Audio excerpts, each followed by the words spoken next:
Hello வணக்கம். இன்னைக்கு நம்ம பார்க்க போகிற டாபிக் சக்தியும் சிவமும். சக்தினா அம்மை இல்லைங்களா, சிவம்னா அப்பர். அப்போ அம்மை அப்பர், சக்தியும் சிவமும். அம்மை அப்பர், அதாவது சக்தி இல்லாமல் சிவம் இல்லை, சிவம் இல்லாமல் சக்தி இல்லைன்னு சொல்லுவோம் இல்லையா. ரெண்டு பேரும் இருக்கிறதுனால தான் இந்த உலகத்தில் எல்லா உயிர்களும் உயிர்ப்பிக்கின்றது, தழைக்கின்றது. இந்த உலகத்தில் உயிர்கள் வாழ்கின்றது அப்படின்னா, உயிர் பெருக்கம் ஏற்படுது அப்படின்னா அது எதனால்? சக்தியும் சிவமும் இருக்கிறதுனால தான். சரிங்களா? அதாவது அருளது சக்தியாகும் அரண் தனக்கு அருளையின்றி தெருள் சிவமில்லை, அந்த சிவமின்றி சக்தி இல்லை, அந்த சிவமின்றி சக்தி இல்லை அப்படின்னு சொல்கிறது சிவஞான சித்தியார் சொல்லுது. சரிங்களா? இந்த பாட்டு லைனெல்லாம் முக்கியமான லைனை தெரிஞ்சு வச்சுக்கிட்டா போதும். ஏன்னா அந்த பாட்டில் இருக்கக்கூடிய லைனோட பொருள் தான் கீழே கொடுத்துருப்பாங்க.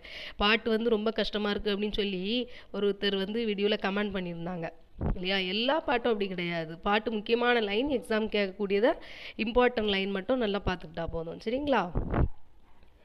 அதாவது எதற்காக இந்த சக்தியும் சிவமும் அப்படின்னா, இந்த உலகத்தில் இருக்கக்கூடிய எல்லா உயிர்களையுமே ஆண் இருக்குது, பெண் இருக்குது. இப்போ செடி கொடிகளாக இருக்கட்டும், உயிரினங்களாக இருக்கட்டும், எல்லாத்துலேயும் ஆண் பெண் தன்மை இருக்குது இல்லையா. இந்த எல்லா உயிர்களும் போகத்தை நுகரணும் அப்படிங்கிறதுக்காக தான் இறைவன் சக்தியும் சிவமுமா இருக்கிறார். சரிங்களா? அதாவது அம்மையப்பராக இருக்கிறார். அம்மையப்பராக இருந்து இந்த உலகத்தை உண்டு பண்ணுறார். இப்போ அம்மையப்பர் தான் உலகத்துக்கே அம்மையப்பர். இந்த அம்மையப்பர் தான் உலகத்துக்கே அம்மையப்பர்னா என்ன? இந்த உலகத்தில் உள்ள எல்லா உயிர்களுக்குமே அம்மையப்பர், அம்மாவும் அப்பாவும் அப்படின்னு சொல்கிறது திருக்களிற்றுப்படியாரில் சொல்கிறாங்க. திருக்களிற்றுப்படியார்னா என்னதுன்னு பார்த்தோம். நம்ம சைவ சித்தாந்த சாத்திரங்கள் 14 வருது இல்லையா. இதை ஏற்றினவர் திருக்கடவுர் உயவந்த தேவனார் அப்படின்னு சொல்லிட்டு நம்ம பார்த்துருக்கோம் ஏற்கனவே இல்லையா. இதில் தான் என்ன சொல்கிறாங்க? அம்மையப்பரே உலகுக்கு அம்மையப்பர் அப்படின்னு சொல்கிறது திருக்களிற்றுப்படியார். ரொம்ப முக்கியமான வார்த்தை. சரிங்களா? அதாவது புக் வச்சு நல்லா அண்டர்லைன் பண்ணிக்கோங்க, முக்கியமான டேர்ம்ஸ் எல்லாம் அண்டர்லைன் பண்ணிக்கோங்க, அப்போ தான் எக்ஸாமுக்கு ஈஸியாக இருக்கும். ஓகேங்களா? இப்போது நம்ம சிவலிங்கத்தை எடுத்துக்கிறோங்க. இப்போ லிங்கம் இருக்குது பார்த்தீங்களா, அதுதான் என்னதுன்னா சிவம். கீழே இருக்க பீடம் இருக்குது பார்த்தீங்களா, அதுதான் சக்தி. சரிங்களா? எப்படி நிறுத்தனார் தமதிச்சையால் திருவுருக்கொள்வர் அப்படின்னு சொல்கிறது திருவிளையாடல். சரிங்களா? இதை அண்டர்லைன் பண்ணிக்கணும். இதெல்லாம் முக்கியமான வரிகள். இப்போ இறைவன் சிவனும் சக்தியும் சேர்ந்து விளங்குனாதான் இந்த உலகத்தில் இருக்கக்கூடிய எல்லா பொருள்களுமே இயங்கும். சரிங்களா?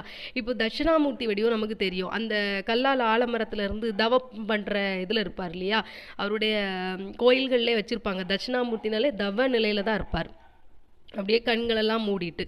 அப்போ அந்த தவநிலையில் இருக்கும்போது அந்த காலகட்டத்தில் இந்த உயிர்கள் எல்லாமே இணையாமல் இன்புறாமல் இருந்துச்சாமா. ஏன்னா அது ஒரு தவக்கோலம் இல்லையா, அது யோக நிலை. அப்போது இந்த உயிர்கள் எப்போ போக நிலையில் இருந்துச்சு அப்படின்னா, இந்த அம்மையை மணந்து அம்மை அப்பராக இருந்தபோது தான் எல்லா உயிர்களுமே இன்புற்று இருந்துச்சு. சரிங்களா? அதாவது திருவாசகத்தில் மாணிக்க வாசகர் சொல்லுவார் எப்படின்னா, பெண் பால் உகந்திலனேல் பேதாய் அப்படின்னு ஒரு பாட்டு கொடுத்துருப்பாங்க. என்ன அப்படின்னா, இந்த ஒரு கேள்வி கேட்டு அதுக்கு ஒரு பதில் சொல்கிற மாதிரி இருக்கும். சரிங்களா? இந்த தில்லை சிற்றம்பலவன் இருக்கார் இல்லையா, சிவபெருமான், அவர் பெண்பால் இதை சக்தியை மணந்தது ஏன் அப்படின்னு கேட்டதுக்கு பதில் என்ன அப்படின்னா, சிவம் சக்தியோடு இணைகிற போது தான் இந்த உலகத்தில் உள்ள உயிர்கள் எல்லாம் தழைக்கும். இல்லைன்னா அது என்னைக்கோ இறந்து தானே போகும். உயிர்கள் தோற்றம் இல்லை அப்படின்னா அதைத்தான் மாணிக்க வாசகர் அதில் சொல்லியிருப்பார். அதே மாதிரி கோயில்கள்லாம் திருக்கல்யாணம் நடத்துவாங்க. கோயில்களில் பள்ளியறையும் இருக்கும் இல்லையா. இந்த திருக்கல்யாணம் ஏற்கனவே நம்ம ஒரு வீடியோவில் பார்த்துருந்தோம். கல்யாணம் அப்படிங்கிறது மனிதர்களுக்கு நடக்கக்கூடியது. இதே திருக்கல்யாணம் அப்படின்னு சொன்னோன்னா இறைவனுக்கு நடத்தக்கூடியது. எல்லா கோயில்கள்லையும் ஒரு வருஷத்துக்கு ஒரு தடவை நடத்துவாங்க. அது எதனால் அப்படின்னா, இந்த உயிர்கள் போக நிலை அடையணும் அப்படிங்கிறதுக்காகத்தான். நமக்கு ஒரு வருஷம் அப்படிங்கிறது தேவர்களுக்கு ஒரு நாள் தான். சரிங்களா? நமக்கு 1 இயர் ஆனாதான் தேவர்களுக்கு அது ஒரு நாளுக்கு தான் சமம். சரிங்களா? அப்போ திருக்கல்யாணம் ஒரு வருஷத்துக்கு ஒரு தடவை நம்ம திருக்கோயில்களில் நடத்துகிறோம் அப்படின்னா அதோட அர்த்தம் என்ன? அந்த தேவர்களுக்கு ஒரு நாளுங்கும் போது டெய்லி திருக்கல்யாண உற்சவம் நடக்குது அப்படிங்கிற மாதிரியான அர்த்தம்தான். சரிங்களா? அதாவது மீன், இப்போது நம்ம மீன் குஞ்சு எப்படி பொரிக்கும் அப்படின்னா அந்த முட்டையை வந்து கண்ணால் பார்க்கும்போதே அது பொரித்து ஒன்றா குஞ்சாகும் அப்படின்னு சொல்லுவாங்க இல்லையா. அதே மாதிரி மீனாட்சி அப்படிங்கிறது தாயார், அம்மையார் இல்லையா. அவங்களுடைய பார்வை நம்மள பட்டாலே, அவங்களுடைய கடைக்கண் பார்வை நம்ம மேட பட்டாலே நம்ம வந்து என்ன பண்ணுவோம்னா பக்குவம் அடைவோம். நம்ம பக்குவம் அடைவோம்னா என்ன, நம்முடைய ஆன்மா பக்குவம் அடையும் அப்படின்ட்டு சொல்லுவாங்க. சரிங்களா. அப்போ அந்த தாயாருக்கு இருக்கக்கூடிய அந்த ஒரு தன்மையை தான் இதில் வந்து சொல்லியிருப்பாங்க. சரிங்களா. அதே மாதிரி நம்ம திருக்கல்யாணம் வீடியோவில் கூட ஏற்கனவே சொல்லியிருப்போம். என்ன அப்படின்னா, இந்த திருக்கல்யாணம் நடக்கிறது இறைவனுக்கும் இறைவிக்கும் அப்படிங்கிறது ரெண்டோருக்கும் வந்து போகத்துக்கானது கிடையாது. அது எதுக்காக, உயிர்கள் போகத்தை அடைய வேண்டும் என்பதற்காகத்தான். அதுக்காக தான் நம்ம சொல்லியிருப்போம், முருகன் வந்து நெற்றிக்கண்ணில் இருந்து தான் தோன்றியிருப்பார் இல்லையா, கருவறையில இருந்து கிடையாது. அப்போ அதிலிருந்தே நமக்கு தெரியும் இறைவன் போகத்தை அனுபவிக்கவில்லை. இந்த உயிர்கள் போகத்தை அடைவிக்க வேண்டும், உயிர் பெருக்கம் இந்த உலகத்திலே நடைபெற வேண்டும் என்பதற்காகத்தான் இறைவனுக்கோ இறைவிக்கோ திருக்கல்யாணம் நடக்கிறது. சரிங்களா. இப்போ கான்செப்ட் புரிஞ்சிட்டா. இப்போ இந்த இறைவன் அரூபத்தில் சிவமாய் இருக்கார் அப்படின்னா தாயார் சக்தியாக இருப்பாள். சரிங்களா. நம்ம போன வீடியோவில் கடவுள் அப்படிங்கிற டாப்பிக்லேயே பார்த்தோம் இல்லையா. இவன் வந்து நாதமாக இருக்கிறார் அப்படின்னா தாயார் வந்து விந்து, சரிங்களா, சக்தியாக இருப்பா அப்படின்னு பார்த்தோம். அதே மாதிரி ரூபத்தில் சதாசிவமாக இருந்தால் மனோன்மணி அப்படின்னு சொல்லியிருப்போம். இதே ரூபத்தில் வந்து பார்த்தோம் அப்படின்னா மகேசன் அப்படின்னா மகேசை, உருத்திரன் அப்படின்னா தாயார் வந்து உமை, திருமாலுக்கு லக்ஷ்மின்னு நமக்கு தெரியும். அதே மாதிரி பிரம்மனாக இருந்துச்சு அப்படின்னா சரஸ்வதி இல்லையா அப்படின்ட்டு நம்ம சொல்லுவோம். அது நமக்கே எல்லாருக்கும் தெரியும். இதை திருஞான சம்பந்தர் திருவெழுக்கூற்றிருக்கையில் என்ன சொல்லியிருப்பார் அப்படின்னா, ஓர் உருவாயினை மானாங்காரத்து ஈரியல்பாய் அப்படின்னு சொல்லியிருப்பார். இதோடைய பொருள் என்ன அப்படின்னா, இந்த கடவுள் இருக்கார் இல்லையா, அவர் வந்து ஐந்தொழில்களும் செய்வதற்கு அவர் தனியமே வந்து என்ன பண்ணிடுவார், ஐந்தொழில்களையும் செய்வார்.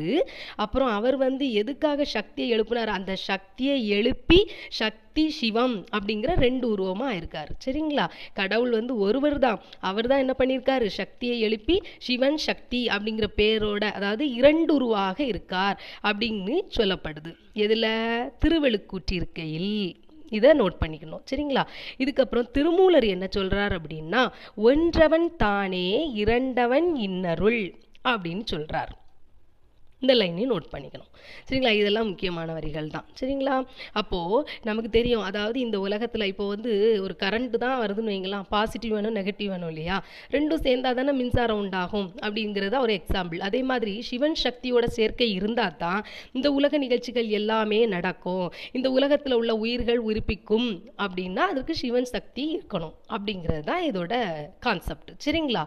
அடுத்தது அர்த்தநாரீஸ்வரர். இப்போ சிவம் சக்தி அப்படிங்கிறவங்களா இருந்தாங்க இல்லையா, இந்த சிவனும் சக்தியும் சேர்ந்து ஒரே வடிவத்தில் இருந்துச்சு அப்படின்னா, ஒரே வடிவமாக இருந்தாங்க அப்படின்னா அர்த்தநாரீஸ்வரர். சரிங்களா. அர்த்தம்னா பாதி, நாரினா மாது, மாதுனா பெண் தானே. அர்த்தநாரீஸ்வரர் அப்படிங்கிறதுக்கு பாதி மாதுடைய பரமன். அப்போ என்னது, ஆண் பாதி பெண் பாதி, அதான் அர்த்தநாரீஸ்வரர். சிவம் பாதி இருப்பார், தன்னுடைய பாதியிலே சக்தியும் இருப்பாள், மாது இருப்பாள். அப்போ பாதி மாதுடைய பரமன் என்பதுதான் இதோடைய பொருள். சரிங்களா. இதை வந்து மாணிக்க வாசகர் அழகா சொல்லியிருப்பார் பாடல்ல. அடுத்தது பார்த்தோம் அப்படின்னா, பரமன் வந்து தன்னுடைய பாதியில் வந்து நாராயணனாக இருந்தா. சரிங்களா. சிவன் பாதி சக்தின்னு நம்ம பார்த்தோம், அது அர்த்தநாரீஸ்வரர். இப்போது சிவனில் பாதி நாராயணன் இருந்தார் அப்படின்னா அந்த வடிவத்தை என்ன சொல்லுவோம், சங்கர நாராயணர் அப்படின்னு சொல்லுவோமா. இதை அப்பர் வந்து என்ன சொல்வார் அப்படின்னா, மாலை மகிழ்ந்ததொரு பால் வைத்தார் போலும் அப்படின்னு பாடுவார். அப்போ என்ன, சிவனுடைய இடப்பக்கம் மால் அப்படின்னு சொல்றது சைவத்தில், சைவம் தானே. அப்பர் திருநாவுக்கரசர் என்ன சொல்றார், மாலை மகிழ்ந்ததொரு பால் வைத்தார் போலும், சிவனுடைய இடப்பக்கம் சரிங்களா மால், யாரு, திருமால் அப்படின்னு சொல்லுவார். இதே வைணவத்தில் என்ன சொல்லுவாங்க அப்படின்னா, நாராயணனுடைய வலப்பக்கம் சிவன் அப்படின்னு சொல்லுவாங்க. அதாவது பிறைத்தங்கு சடையானை வைத்தே வைத்து அப்படிங்கிறது வைணவத்தில் சொல்லப்படுறது. சரிங்களா? அப்புறம் பேயாழ்வாருடைய பாட்டில் அழகாக சொல்லியிருப்பாங்க. இந்த சங்கர நாராயணனுடைய திருக்கோலத்தை சொல்லியிருப்பாங்க. தாழ் சடையும் நீள்முடியும் ஒள்மழுவும் சக்கரமும் சூழறவும் பொன்னானும் தோன்றுமால் சூழும் திண்டருவி பாயும் திருமலை மேல் எந்தைக்கு இரண்டுருவும் ஒன்றாய் இசைந்து. இதோடைய அர்த்தம் என்ன அப்படின்னா, அதாவது என்ன கான்செப்டில் சொல்ல வராங்க, சிவன் சக்திங்கிற பேதம் கிடையாது, இறைவன் ஒருவன் தானே. அதே மாதிரி சைவ வைணவங்கிற பேதமும் இருக்கக்கூடாது, இந்துக்கள் எல்லாருமே இணைந்து ஒற்றுமையாக இருக்கணும் அப்படின்னு சொல்லுவாங்க. நமக்கு தெரியும் இந்த புத்தகத்தோட பேரே இந்து மத இணைப்பு விளக்கம். அப்படின்னா என்ன, இந்து சமயத்தில் எந்தவித பேதமும் இல்லாமல் அனைவரும் ஒற்றுமையாக இருக்கணும் அப்படிங்கிறது தான் இந்த புத்தகம் உள்ளே சொல்லியிருப்பாங்க. சரிங்களா? ஓகே, ப்ரீவியஸ் இயரில் என்ன கொஸ்டின்லாம் கேட்டாங்கன்னு பார்க்கலாமா? ஃபஸ்ட்டு, அம்மையப்பரே உலகுக்கு அம்மையப்பர் அப்படின்னு சொல்கிறது திருக்களிற்றுப்படியார் அப்படிங்கிறது போன வருஷம் கேட்ட கொஸ்டின். சரிங்களா? அதுக்கப்புறம் பார்த்தீங்க அப்படின்னா, இந்த சிவன் சக்தியாக இருக்கிறது, மகேஷன் மகசியாக இருக்கிறது இருக்கு இல்லையா, உருத்திரன் ஓமையாக இருக்கிறது, அது எப்போவுமே தெரிஞ்சிருக்கணும். ரூபத்தில் எத்தனை வகையில் இருக்காங்க அப்படிங்கிறது நமக்கு தெரிஞ்சிருக்கணும். சரிங்களா? அதே மாதிரி ரூபத்தில் சதாசிவமாக இருக்கும்போது தாயார் மனோன்மணி அப்படிங்கிறதும் இதில் தெரிஞ்சிருக்கணும். சரிங்களா? அடுத்தது நம்ம திருஞான சம்பந்தர் திருவள்ளுக்கூற்று இருக்கையில் சொல்லுவார் இல்லையா, அந்த பாடல் வரியையும் நம்ம படிச்சிருக்கணும். சரிங்களா? அடுத்தது முக்கியமாக ஒரு கேட்ட கேள்வி என்ன அப்படின்னா, அர்த்தநாரீஸ்வரர் பற்றி அதோடைய அர்த்தம் கேட்டிருந்தாங்க. பாதி மாதுடைய பரமன் அப்படிங்கிறது யாரு? அர்த்தநாரீஸ்வரர். சரிங்களா? தன்னுடைய பாதியில் சக்தியை வச்சிருக்கார் இல்லையா, அதனுடைய அர்த்தம் அர்த்தநாரீஸ்வரர் அப்படிங்கிறத நம்ம தெரிஞ்சிருக்கணும்.